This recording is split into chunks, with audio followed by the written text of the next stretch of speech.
have this OCD that relates to sins, and it mainly relates to lying, backbiting, and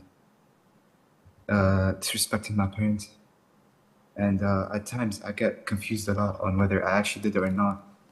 And at times I over apologize, and my parents get very annoyed when I do that, because they don't find the thing as a big deal or an issue. They don't find it as disrespectful. And for example, for backbiting, I'd say I backbite a friend of mine, but then I do it as a joke and they don't mind.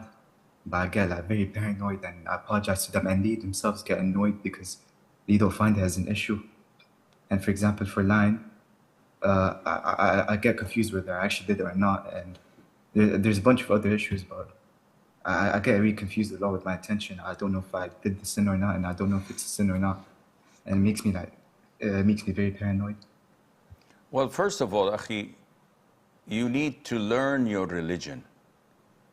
I cannot explain to you how to solve each and every doubt you're getting unless I get a scenario by scenario case where I would explain to you and tell you that this is not riba, this is not disrespecting the parents, this is fine to do, or this is not fine to do. So maybe you do require a counseling session for 30 minutes where we would sit and talk about it case by case scenario. But generally speaking, backbiting is mentioning your brother in his absence with something that he would be annoyed if he were to know. So small things that you and I may say, knowing that our friend would be fine with it, and we roast one another like this, usually we joke about it, this is not backbiting.